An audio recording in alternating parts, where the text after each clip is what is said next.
દર વખતે ટૂંકમાં જ્યારે જ્યારે મોક આપતો ત્યારે દર વખતે મને ખબર પડી જતી કે હું આટલી વસ્તુમાં વીક છું, તો એના માટે મારે કંઈક એવો રસ્તો કાઢવો જોશે કે જેનાથી હું આગળ ઇમ્પ્રુવ કરી શકું. હમ હમ. તો એ તો સર ડેઈલી ટાસ્ક હતું મારું.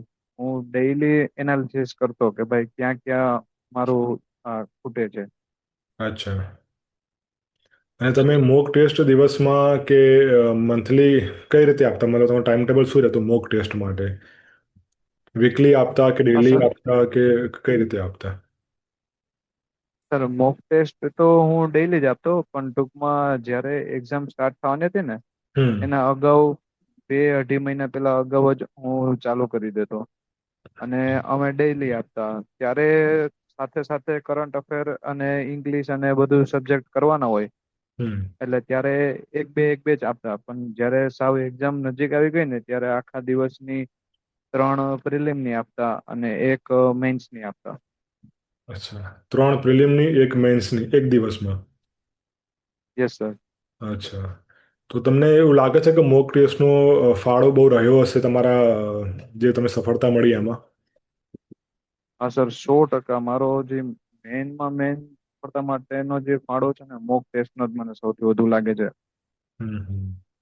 કેમ કે ઘણા મિત્રો આપણે એવા છે કે જે મોક ટેસ્ટ આપતા નથી હોતા અથવા લાસ્ટમાં થોડા દિવસ માટે 2-3 ખાલી મોક ટેસ્ટ આપતા હોય છે લાસ્ટમાં જસ્ટ ટ્રાયલ માટે. તો મારે તમને એ જ બતાવવું છે કે મોક ટેસ્ટ રોનકભાઈ દિવસમાં 3 આપતા તમે પ્રિલિમ્સની અને એક મેન્સની આપતા, રાઈટ? Yes yes sir. દિવસની તમે 4 મોક ટેસ્ટ આપતા હતા, તો મોક ટેસ્ટનો બહુ જ મહત્વનો ભાગ ભજવે છે. અને તમે મોક ટેસ્ટ પછી એનું ઇવેલ્યુટ કરતા તમારી રીતે કે ખાલી માર્ક્સ જોઈને પછી આગળ વધતા?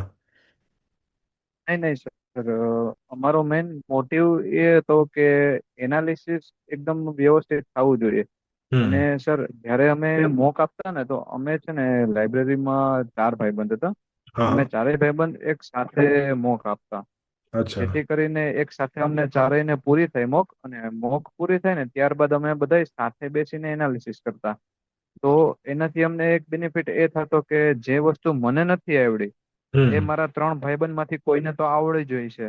Right right. અને એમને નથી આવડતું, એ કદાચ મને આવડી જાય છે, તો એ અમે એનાલિસિસ પણ અમારે એનાથી ફાસ્ટ થઈ જતું. અને નેક્સ્ટ ટાઈમ ક્યારેય પણ એવો કોઈ ક્વેશ્ચન આવે ને તો હમ. એ પણ અમે ઇઝીલી ક્લિયર કરી શકતા.